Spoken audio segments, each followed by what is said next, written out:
Welcome into another edition of The Session with Londa and David. My name is David Austin. I'm Londa Sherwood Austin. Welcome back. You look like $1 million in this business lady ensemble. You're wearing a beautiful white dress and a red sport coat. Wow. Thank you. Again, breaking all the rules. It is past Labor Day, and I am wearing white. You look like a lady government official. Well, that's good, because I actually went to a political luncheon today. Oh, I can't wait to hear all about that.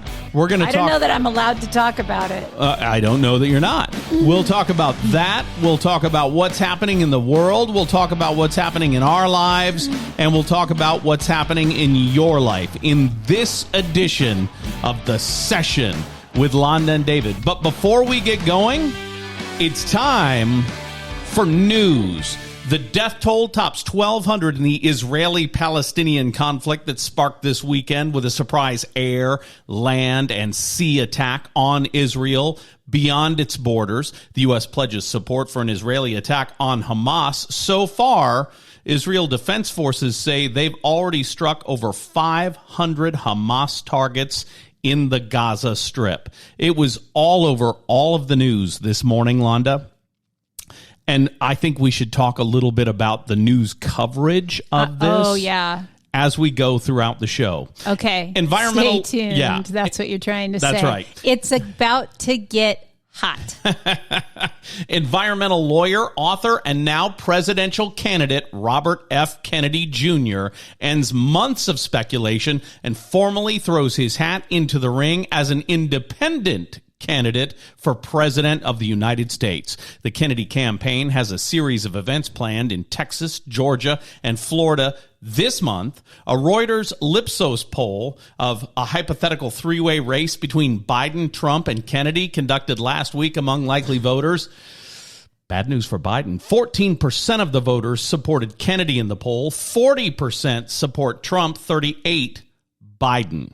So it does look like he will split the vote and take a little more away from Biden than he does Trump, because without him in the race, they're at a virtual dead heat. The best showing by a third-party candidate in recent memory was the Ross Perot candidacy, which only garnered 8% of the vote in 1992. Bill Clinton ultimately won that race. Yes. And investigations underway in the death of a skydiver who landed in the front yard of a Titusville, Florida home over the weekend. Police say 69-year-old Frederick C. Morello was only a few blocks away from the airport where skydiving is commonplace. The so-called Skydive Space Center has not commented on the hard landing or confirmed whether or not Morello was even involved with their company. They are, mum's the word, tight-lipped on that story.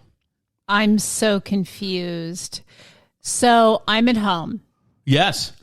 Minding my own business. Maybe washing the dishes. Sure. Standing in the kitchen. Standing at the kitchen sink, looking out the front yard. Yes. As you do, right? Da, da, da, da, da, da, da, da.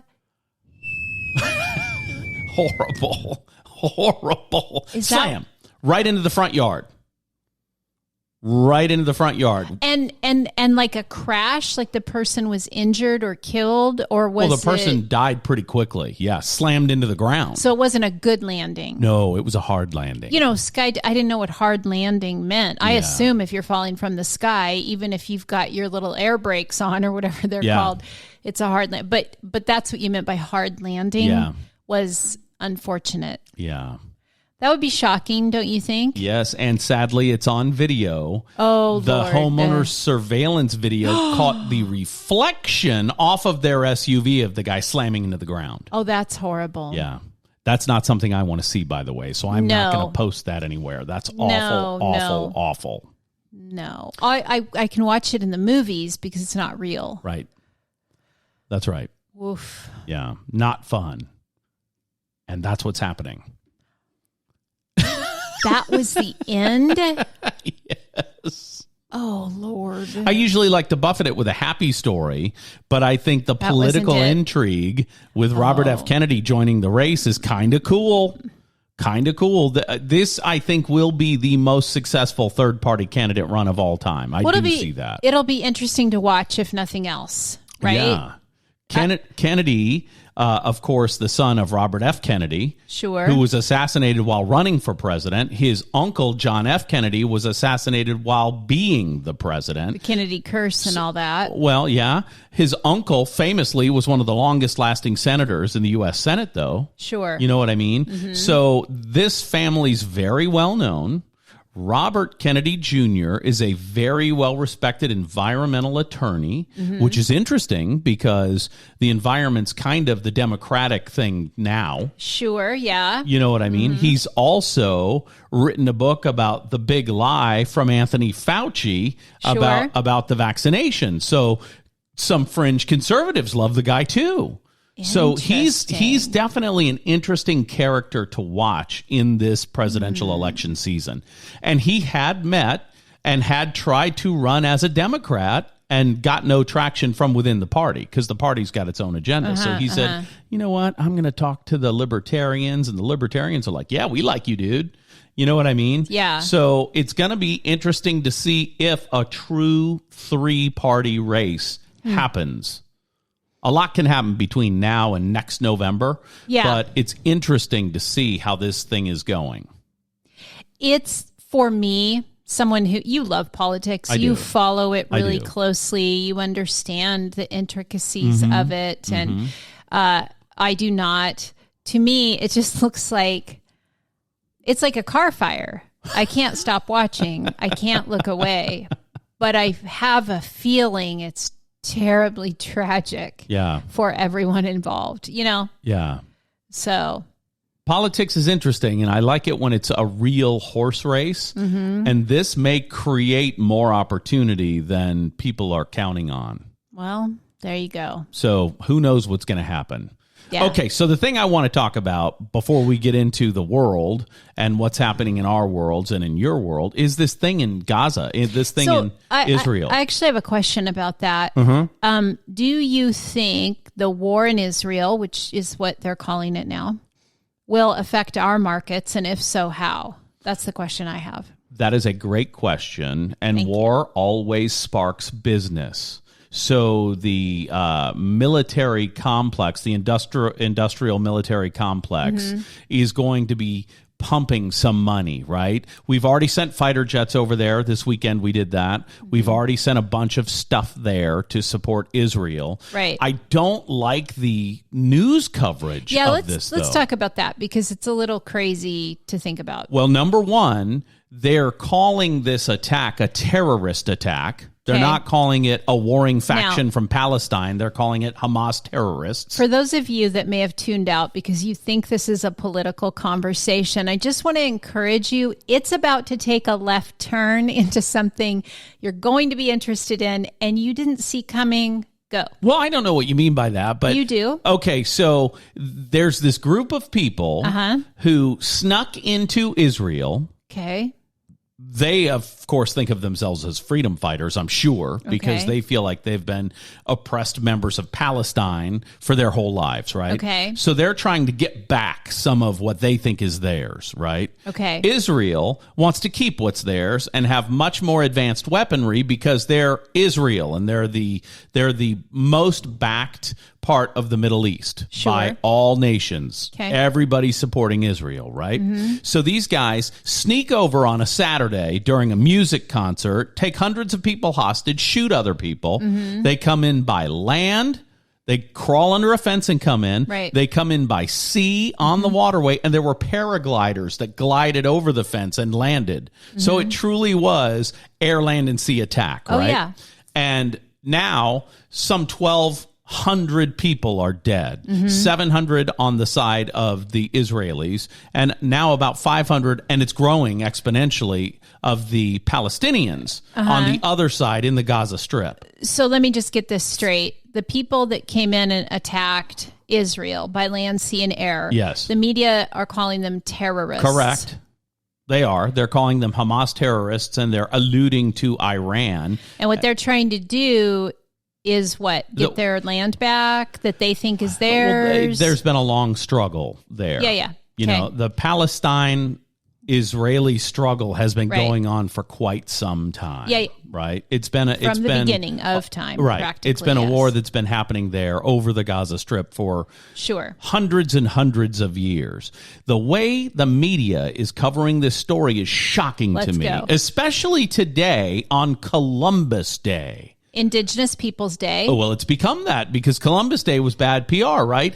On every major newscast this morning, they talked about this unprecedented attack. An unprecedented attack. Something we've never seen before. Unfathomable, they kept saying. Unfathomable. That's exactly right. Except for when we did it to the indigenous people in America, colonialism did exactly what happened in Israel this weekend. We've done it.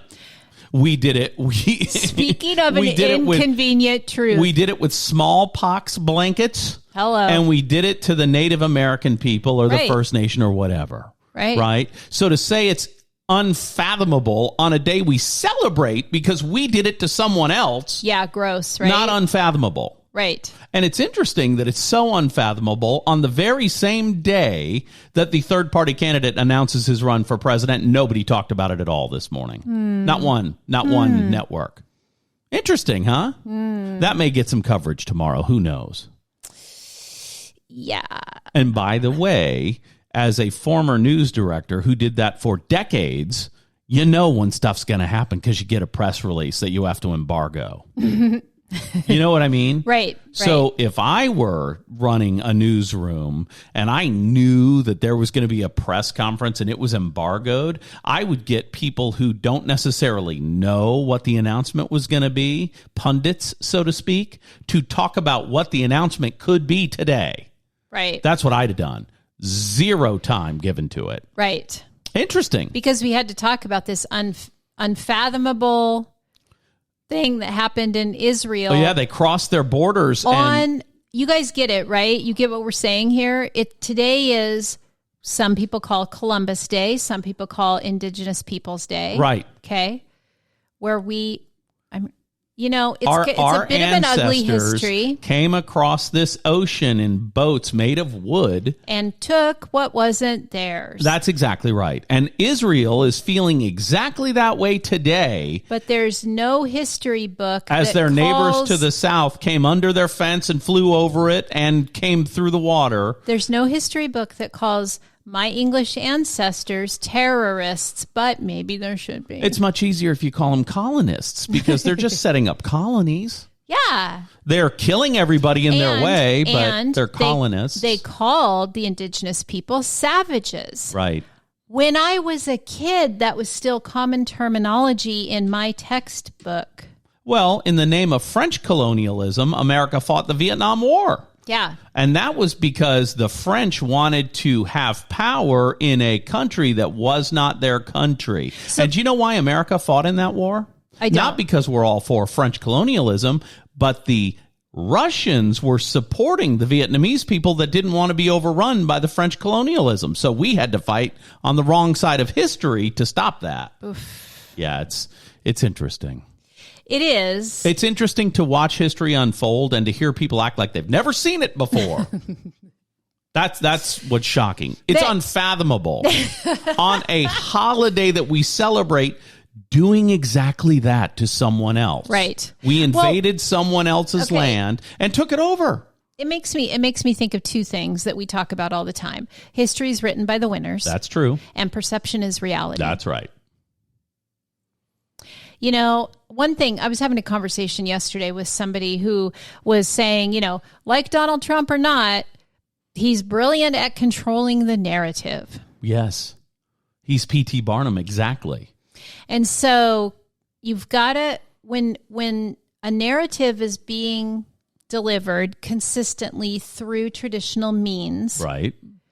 You see it on Good Morning America, the Today Show. You see what I'm... Yes. Like, maybe put on our critical thinking skill cap and just ask some questions, right? Right. Like, okay, I hear what's being said. What's not being said? This is why, again, I love TikTok. I love YouTube because anybody such as yourself, can sit down and dispel the myth or expose how ludicrous this is. Like, I couldn't believe I heard the word unfathomable. Right. I just couldn't even. And unprecedented over and over and over in this context. Right. And it's absolutely always how invasions start. Always, every time. It's not unfathomable. It's actually something we're pretty familiar with. Right. In our lifetime. In Ukraine right now. You know what I mean? Yes. The difference is they're calling these Palestinians, this band of Hamas fighters that came over, they're calling them terrorists. Right. Because that's a really great way to disqualify your enemy. You know what I mean? Mm-hmm. I don't have a dog in the fight.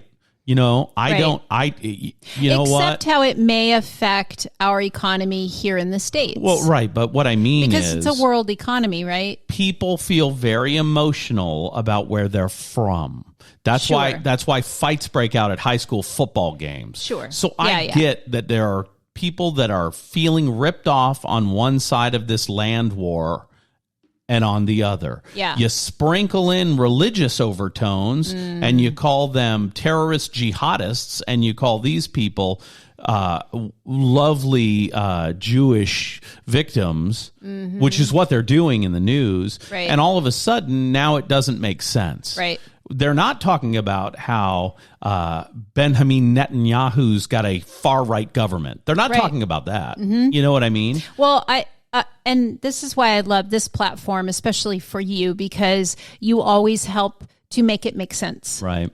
Right? Yeah. Whatever the case, it's sad that there are people getting kidnapped. It's sad that there are people getting bombed on both sides of that border. It's terribly sad when there's war. Nobody likes it, and nobody should be engaged in it. But let's not tell stories that aren't real about it. You know what I mean? Mm-hmm. People feel aggrieved. They are standing up for themselves despite the dramatic military advantage that Israel has. Right. And we're calling them terrorists. We're not calling them, whatever they are. Right. It's unfortunate. And I get the political stakes, right? If we are friends with Israel, we have some protection between the West and Iran. Mm-hmm. You know what I mean? Mm-hmm. So we definitely want to have a buddy over there. Mm-hmm. That makes sense. But I don't think we should trivialize what's happening for either side. Mm-hmm. That's what I'm saying. Yeah. On Columbus Day, a day we celebrate because we did that to another people. Pretty gross. And that's all I have to say about that. Okay. Well, I loved it. You know, I love to stir some shit up. I ain't afraid. I ain't scared. Speaking of not controversy, but debate. Yeah. Healthy debate. Sure. I got to go today to a political luncheon where I heard people running for city council positions. Not really debate, but answer questions. In the city of Pasco, Washington. The city of Pasco, Washington, where our oldest child is running for city council. That's right. Peter Harpster, Peter for Pasco. The at-large position, which means it covers all of Pasco. It's not a particular district in Pasco. Right. And so it was really interesting to me. Mm-hmm. And I'm going to be very careful because I don't want to sway anybody, right? To me, there were very clear, let's use the words winners and losers just because I feel like it. Okay. Very clear to me. I texted Peter, in fact, after, and I said, based on this event and the answers given today, here is your counsel. And I wrote the names of the people that I thought very clearly came out ahead. Mm-hmm. So there were, I think, 4 different positions. So there were 8 people on the panel, 1 moderator. Yep. And who really was just asking the question, right? And then each candidate had the opportunity to answer. And the questions came from the audience. That's cool. Mm-hmm. They didn't get to my question. I was very sad. But they were great questions, interesting. And I will say this. It's a rare thing to be able to be certain and confident without an ounce of arrogance coming through.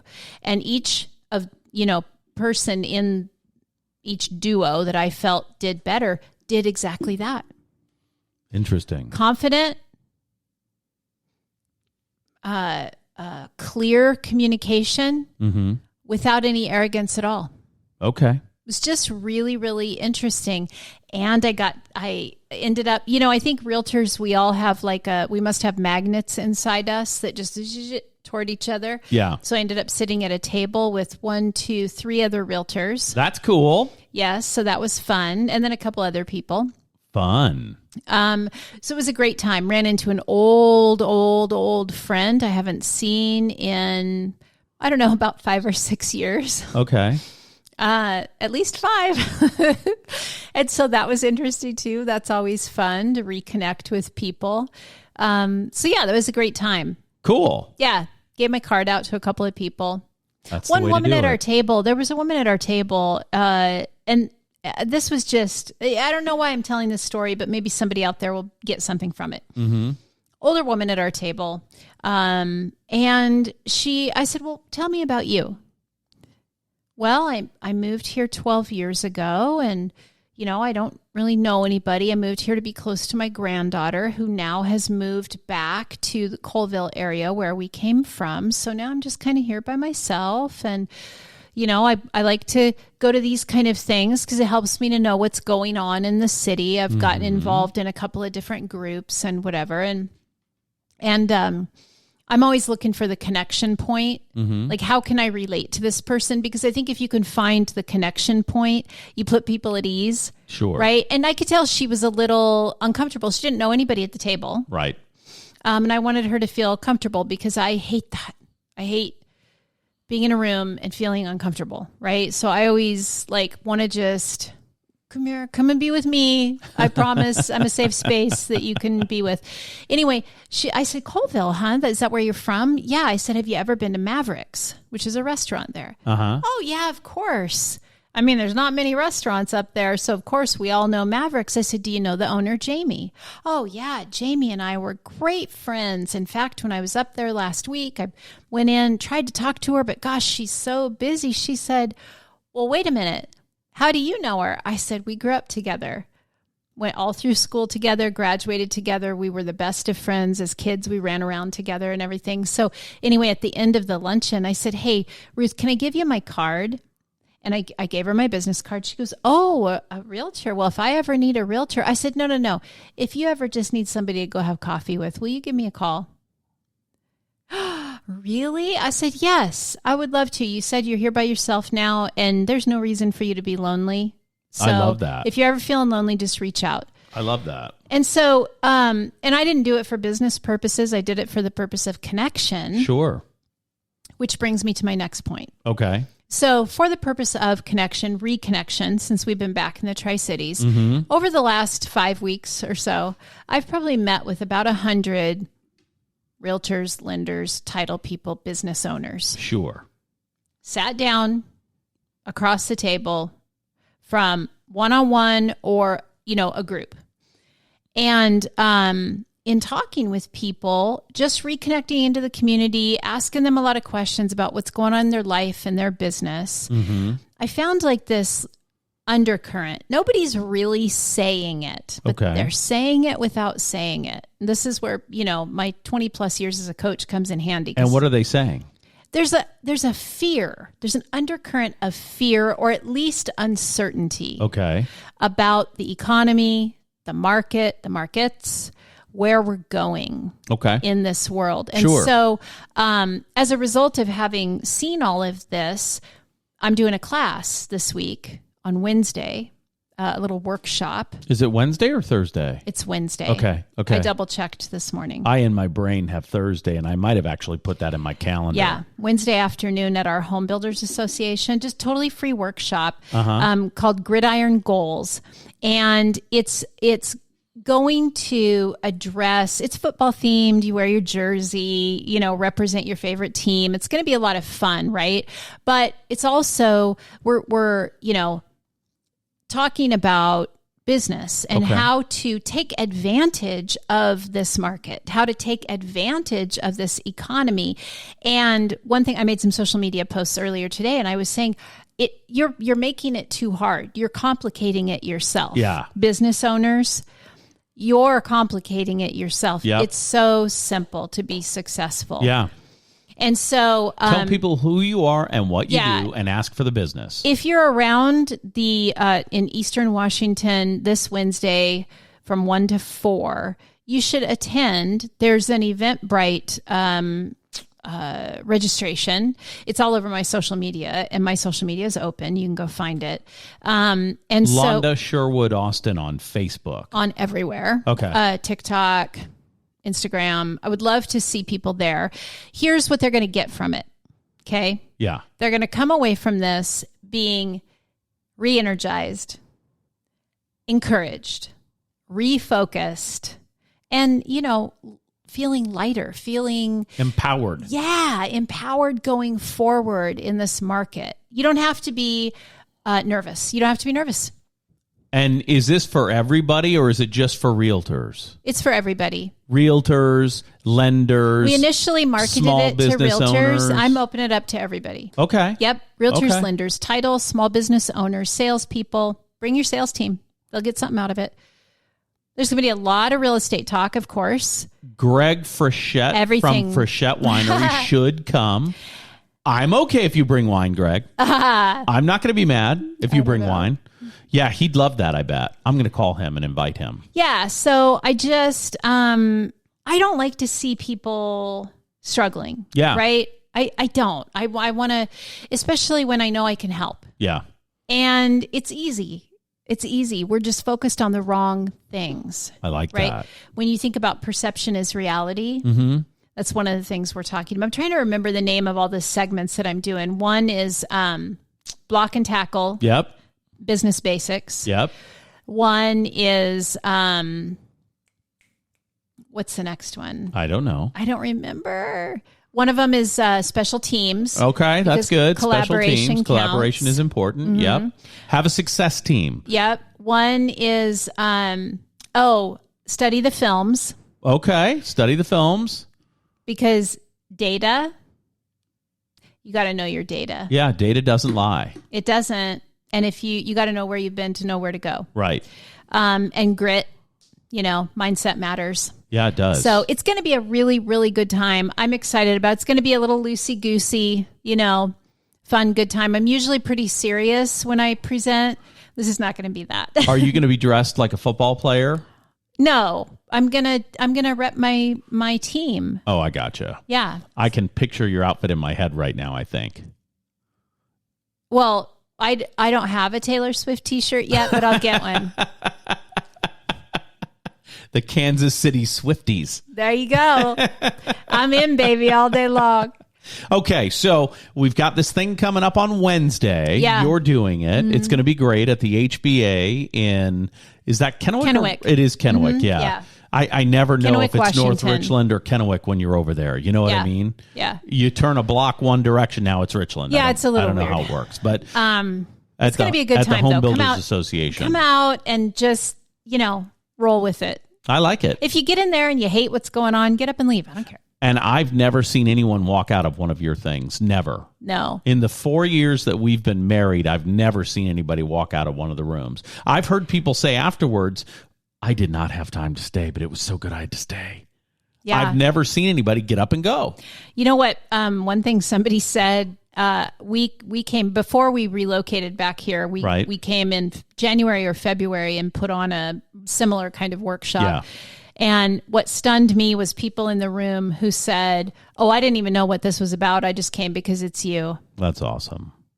I mean, talk about warm my heart. Well, you're a warm person. I hope they come back. I hope so, too. In fact, you should look at the list of everyone that came and call them this week. Oh, that's a good idea. Do you want to do that for me? I could totally do that because they're realtors. I love calling realtors. Oh, okay. Maybe I'll give you that list. Because I would love to do that for you. I've got 2 new listings going live this week, and I've got open houses to plan for, and I'm so, so grateful. I'm grateful to be busy. That's great. Yeah. I'm proud of you. So I've been back at work for 30 days and have 2 new listings. That's great. A new commercial client looking for 2 properties, and some other things in the hopper. And so if for no other reason, that's why I'm qualified to teach this class. I love that. I'm proud of you. Thank you. What else do you want to talk about before That's it. That's all I got. I got to get out of here to my next thing. That's all there is? Yep. There you have it. There it is. All right. There you go. This has been another edition of The Session with Londa and David. My name's David Austin. I'm Londa Sherwood Austin. And we will be back here again next week.